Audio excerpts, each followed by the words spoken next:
ওকে, hello everyone, আসসালামু আলাইকুম। আজকে আমি নতুন আরেকটি লাইভ নিয়ে আপনাদের সামনে উপস্থিত হয়েছি এবং আমাদের সাথে বরাবরের মতোই আমার সাথে সবসময় আমার একজন স্টুডেন্ট থাকে। সেই স্টুডেন্ট হিসেবে আজকে আমার সাথে আছে হচ্ছে miss Nowrin. So Nowrin join করেছে আমাদের, মূলত নওরিন হচ্ছে আমাদের উত্তর অফিসের স্টুডেন্ট এবং ও আমাদের কাছে একটি কোর্স করছে, সেটার নাম হচ্ছে IELTS zero to IELTS course mainly. So ওর ইচ্ছে হচ্ছে ইংরেজিতে ও নিজেকে ইমপ্রুভ করতে চায়। তো নরিন সম্পর্কে আমরা জানবো, তবে পাশাপাশি আমরা তার সাথে একটু ইংরেজি নিয়ে কথাবার্তা বলবো, একটু ইংরেজি কথোপকথন করবো এবং ওর প্রবলেমগুলো শুনবো, আপনাদের প্রবলেমগুলো শুনবো। এই সব কিছুকে একত্রিত করে আসলে আমরা আমাদের মতো করে পুরো লাইভ সেশনটাকে next 40 minutes to 1 hour we will try to continue this. Okay, so যারা এই লাইভের নোটিফিকেশন পেয়েছেন, যারা ইতিমধ্যে জয়েন করেছেন, তাদের সবাইকে অশেষ অশেষ ধন্যবাদ। আমি আপনাদেরকে রিকোয়েস্ট করবো যে এই লাইভটি আপনারা আপনাদের ফ্রেন্ডদের সাথে শেয়ার করে দেন, যাতে অন্যরাও আসলে এই লাইভ থেকে কিছু শিখতে পারে এবং এখানে জয়েন করতে পারে। তো ইতিমধ্যে আমাদের এই সেশনে একজন দুইজন করে জয়েন করছেন। তো কে কোথা থেকে জয়েন করছেন এবং আমার কথা ক্লিয়ারলি শুনতে পাচ্ছেন কি না, এটা একটু আপনারা সবাই বলবেন। বা যারা যারা আসলে এই সেশনে জয়েন করেছেন তারা একটু বলবেন। আজকে আমি লাইভ করছি হচ্ছে বেসিক ইংলিশ ডেভেলপমেন্ট নিয়ে। আর বেসিক ইংলিশের মধ্যে আজকে আমার পার্টিকুলারলি আমার টপিক হচ্ছে মেনলি আমরা স্পিকিংটা ডেভেলপ করার চেষ্টা করব। ইংরেজিতে অনেকগুলো মডিউল আছে, অনেকগুলো সেকশন আছে, অনেকগুলো শেখানোর মতো বিষয় আছে, তার মধ্যে আমরা মূলত আজকে কাজ করব হচ্ছে স্পিকিং নিয়ে। তো বাকিরা জয়েন করতে থাকুক, এর মধ্যে আমরা একটু নওরিনের সাথে কথা বলি। নওরিন, কেমন আছো তুমি? জি স্যার, আলহামদুলিল্লাহ। আপনি? আলহামদুলিল্লাহ, আমিও ভালো আছি। সো নওরিন, আমি তোমাকে একটু প্রথমে পরিচয় করা দিতে চাচ্ছি আমাদের লাইভে যারা জয়েন করছেন তাদের সাথে। সো তুমি যদি তোমার জি নাম স্যার, শিওর। পরিচয় বলতে এবং তুমি কিসে পড়াশোনা করছো, কোথা থেকে বলছো, নিজের সম্পর্কে যদি একটা ব্যক্তিগত পরিচয় দিতে। Listen, I'm Noreen Alam. My full name is Noreen Alam Saima, but everyone call me Saima. I'm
সবকিছু ইংলিশেই পড়তে হয়, তো আমার মনে হয়েছে যে ইংলিশটা শেখা দরকার। আর আমি যেহেতু বাইরে যেতে যাচ্ছি, তো আমার আইএলটিএস স্কোরটা তো মাস্ট বি লাগবে। হুম,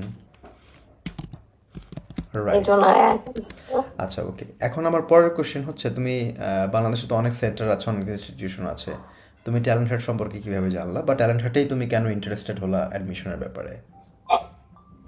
আসলে আমি সবগুলো আমি আইএলটিএস করবো যেহেতু ভেবেছি, তো আমি সবগুলো সেন্টার আমি ঘুরে ঘুরে দেখেছি।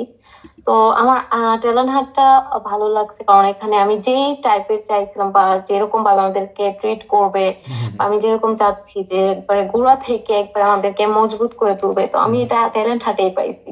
তো এই জন্য আমি এখানে অ্যাডমিট হলাম। ওকে, গ্রেট। আচ্ছা, তোমার কাছে মনে হয়েছে যে ট্যালেন্টেডটা তোমার কাছে বেটার। এখন ট্যালেন্টেডে হ্যাঁ, তুমি কোন কোর্সটা করেছো বা কোন লেভেলে বর্তমানে আছো? আমি 0 to IELTS করছি, কোর্সটা করছি, আর এখন আমি লেভেল 3 তে আছি। লেভেল থ্রিতে আছো? তাহলে তোমার লেভেল হ্যাঁ, জিরো এবং লেভেল ওয়ান টু শেষ হয়েছে। আচ্ছা, হ্যাঁ। এই দুটো লেভেলে তুমি কি কি শিখেছো, বা কি কি আসলে তোমাকে প্র্যাকটিস করানো হয়েছে, তুমি কি একটু বলবে আমাকে? আমরা তো যে 0 লেভেল থেকে যেহেতু স্টার্ট করছি, 0 লেভেলে আমাদের যে প্রেজেন্টেশনটা মেক করা শুরু হয়েছে, মানে আমাদের কিভাবে নিজেকে প্রেজেন্ট করতে হবে, বা কিভাবে আমরা কথা বলতে পারি এটা, তারপর হচ্ছে রিডিংটা আমাদেরকে ক্যাচ করা শেখানো হয়েছে 0 তে। আর লেভেল 1 2 তে হচ্ছে আমাদের রাইটিংটা শেখানো হয়েছে, বা স্পিকিংটা শেখানো হয়েছে, যে কিভাবে আমরা প্রনাউন্সিয়েশন গুলো করবো, কিভাবে উচ্চারণ করবো, এগুলো শেখানো হয়েছে। আর রাইটিংটা শেখানো হয়েছে, গ্রামারটা শেখানো হয়েছে। কারণ গ্রামারটা তো আমাদের লাগবেই, যে কোনো মানে গ্রামার ছাড়া তো ইংলিশ জানা যাবে না। আচ্ছা, আচ্ছা, আচ্ছা, ওকে, ওকে। আচ্ছা, তুমি এই যে যতগুলো জিনিস তোমাকে আসলে শেখানো হয়েছে, এর মধ্যে কোন জিনিসটা তোমার কাছে মনে হয়েছে যে তুমি একেবারে নতুনভাবে শিখেছো, নতুন ওয়েতে শিখেছো, যেটা এর আগে কখনো আসলে তুমি এইভাবে শেখো নাই, বা এইভাবে তুমি কখনো চিন্তা করো নাই? আসলে গ্রামার তো হচ্ছে আমাদের ছোট থেকেই পড়ানো হয়, কিন্তু ডিটেলসটা তো আর জানতাম না, শুধু পড়ে আর শুধু মুখস্থই করে চলে আসছি। কিন্তু এখানে আসার পরে গ্রামারটা আমরা ডিটেলস জানলাম, যে গ্রামারটা কিভাবে কি হয়, কোনটা থেকে কি হয়েছে, বা সবকিছু ডিটেলস জানলাম। আচ্ছা। তারপর স্পিকিংটা তো আছেই। হুম, হুম, হুম, হুম। ওকে, ওকে, ঠিক আছে। সো আমাদের সাথে যারা জয়েন করেছেন, বেশ কয়েকজন জয়েন করেছেন, তারা একটু অবশ্যই কমেন্টে লিখবেন যে ইংরেজি ল্যাঙ্গুয়েজ শিখতে গিয়ে আপনারা কী ধরনের প্রবলেম ফেস করেন, এবং সেগুলো সমাধানের জন্য আপনারা কী ধরনের স্টেপগুলো নিয়ে থাকেন। সো এর মধ্যে আমরা হয়তো নরিনের সাথে ইংরেজি স্পিকিং নিয়ে একটু কথা বলবো। তো নরিন, তুমি বলছিলে যে ইংরেজি স্পিকিংয়ে তোমার একটু প্রবলেম, আর মানে ইংরেজি স্পিকিং তোমার আসলে তুমি যেভাবে চাচ্ছ সেভাবে হচ্ছে না। অ্যাকচুয়ালি তুমি what kind of problem actually you face while you try to talk? I face the problem, আমি আমার যে ইংলিশে মানে মনের ভাবটা, মানে কোনটার পর কোনটা বললে ভালো হবে, বা একটার পর মানে ধারাবাহিকটা আমি ক্যাচ করতে পারছি না, বা মানে আমি মনের ভাবটা ইংলিশে বাংলাতে যেভাবে প্রকাশ করি ওইভাবে প্রকাশ করতে পারতেছি না, এইটাই। আচ্ছা, ওকে। তার মানে তোমার কি আইডিয়া জেনারেট করতে সমস্যা হচ্ছে বেশি? হ্যাঁ, হ্যাঁ। গ্রামাটিক্যাল আইডিয়া জেনারেট করতে গিয়ে কি তুমি কোনো ধরনের গ্রামার ল্যাক কিংবা গ্রামাটিক্যাল মানে ডেফিসিয়েন্সিতে তো কি তুমি ভুগতেছো, লাইক যে তুমি সেন্টেন্স স্ট্রাকচারিং করতে পারছো না, অথবা হচ্ছে যে তুমি ভোকাবগুলোকে সঠিকভাবে সামনে নিয়ে আসতে পারছো না, এরকম কোনো কিছু কি তুমি ফেস করছো? আহ, এরকম একটু একটু তো ফেস করছি, যে মানে যখন কমপ্লেক্স সেন্টেন্স গুলো থাকে ওইগুলো একটু ধরতে প্রবলেম হয়, বা কিছু কিছু ভোকাবুলারি এগুলো মানে বুঝতে প্রবলেম হয়। এরকমই মানে গ্রামাটিক্যালি একটু প্রবলেম আছে। ওকে, গ্রামাটিক্যাল একটু প্রবলেম আছে, ঠিক আছে। উম, আচ্ছা, তুমি তোমার জীবনে টোটাল কতটুকু সময় ইংরেজি বলেছো আসলে সত্যিকার অর্থে? মানে আমরা তো একটা স্কিল আনতে হলে তো আমাদের ইংরেজি বলতে হবে, না বললে তো সেই স্কিলটা আসবে না। তুমি আসলে কতটুকু সময় ইংরেজি বলার চেষ্টা করেছো, বা তুমি যদি অ্যাভারেজ যদি তুমি ঘন্টা হিসেব করো, তাহলে কত ঘন্টার মতো তুমি ইংরেজিতে কথা বলতে পেরেছিলে বা কথা বলার চেষ্টা করেছিলে? অ্যাকচুয়ালি ট্যালেন্ট হাতে আসার আগে আমাদের যেহেতু বাংলা মিডিয়ামে আমরা পড়েছি, তো ইংলিশটা বেসিক্যালি ওইভাবে বলা হয়নি। তো সামটাইমস মানে ফ্রেন্ডদের সাথে বসলে বা একটু ফেসবুকে চ্যাটিং করলে তখন আমরা ইংলিশে একটু কথা বলার ট্রাই করি, আচ্ছা, যে একটু স্মার্টলি কথা বলার ট্রাই করি। তো ওই ক্ষেত্রে মানে মানে এতটা বলা হয় না, যদি 24 ঘন্টার মধ্যে হয় তাহলে 1 2 ঘন্টা ইংলিশে কথা বলা হয়, আরো কমও হতে পারে।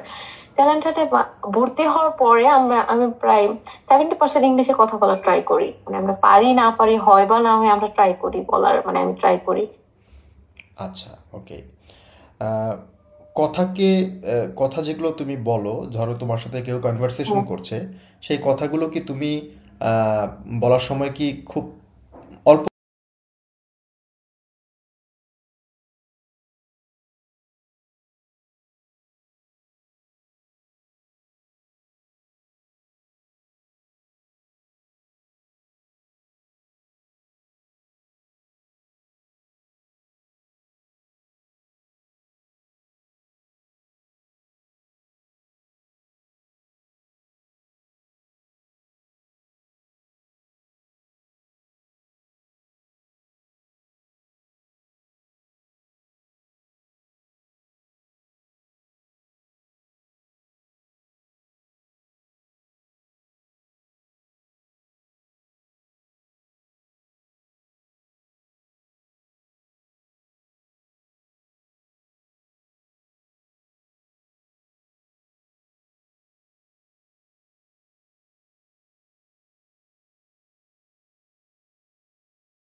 যাচ্ছি। ওকে, সো আমরা আজকে মূলত হচ্ছে ইংলিশ স্পিকিংয়ের খুব বেসিক টু অ্যাডভান্স লেভেলের কিছু আলোচনা করার চেষ্টা করব। খুব বেসিক লেভেল থেকে আমরা কিভাবে আমরা অ্যাডভান্সে যেতে পারি, এবং এই বেসিক টু অ্যাডভান্স লেভেলে যাওয়ার জন্য আমাদের দর্শক মানে আমাদের ভিউয়ার যারা আছেন তারাও যদি কিছু প্রশ্ন করেন সেগুলো আমরা সলভ করে দেওয়ার চেষ্টা করব। পাশাপাশি আমি চাইবো যে আপনারা যে প্রশ্নগুলো আমি নরিনকে করব সেই প্রশ্নগুলোর উত্তরগুলো আপনারা কমেন্টে আপনাদের মতো করে লিখবেন, যাতে অ্যাটলিস্ট আমি আপনাদের এই কমেন্টগুলোর উত্তর দিতে পারি এবং সেগুলো নিয়ে আমি নিজেও আপনাদের সাথে একটু আলোচনা করতে পারি। কারণ আমরা যদি কিছু শিখতে না পারি সেটা আসলে খুব বেশি লাভ হবে না। আমরা যদি শুধুমাত্র ক্লাস করি বা সেশন করি তাহলে লাভ হবে না, ঠিক আছে? ওকে, এর সাথে আমাদের সাথে জয়েন করেছে হচ্ছে গিয়ে মৌ, নূরজাহান আক্তার মৌ, সে জয়েন করেছে হচ্ছে গাজীপুর থেকে। Thank you very much Mou for joining. আচ্ছা, তো আমরা এই বেসিক টু অ্যাডভান্সের যে আলোচনাটা আমাদের আছে সেখানে আমরা কিছু কোয়েশ্চেন নিয়ে আলোচনা করব। বাট এই কোয়েশ্চেনের আগে কিছু বিষয় একটু আমার সবার সাথে একটু আলোচনা করতে হবে, প্লাস নরিন তোমাকেও জানিয়ে দিচ্ছি। ইংরেজি না, পৃথিবীর যে কোনো ভাষাকে যখন আমরা লেভেল বাই লেভেল ভাগ করি, মানে প্রত্যেকটা জিনিসের তো একটা লেভেল আছে, তাই না? কোনো লেভেলটা হচ্ছে বেসিক লেভেল, কোনোটা আছে অ্যাডভান্স লেভেল, কোনোটা আছে ইন্টারমিডিয়েট লেভেল। তো এই পুরো লেভেলটাকে মূলত হচ্ছে গিয়ে 6টা লেভেলে ভাগ করা হয়ে থাকে। কয়টা লেভেলে ভাগ করা হয়ে থাকে নওরিন? টোটাল 6টি লেভেলে ভাগ করা হয়ে থাকে। হ্যাঁ, এই 6টি লেভেলের ভিতরে তোমার প্রথম যে লেভেলটি সেই লেভেলটিকে বলা হচ্ছে A1, এটাকে বলা হয় হচ্ছে প্রাইমারি লেভেল। দ্বিতীয় যে লেভেলটি, এই লেভেলটিকে বলা হয় হচ্ছে A2, এটা হচ্ছে এলিমেন্টারি লেভেল।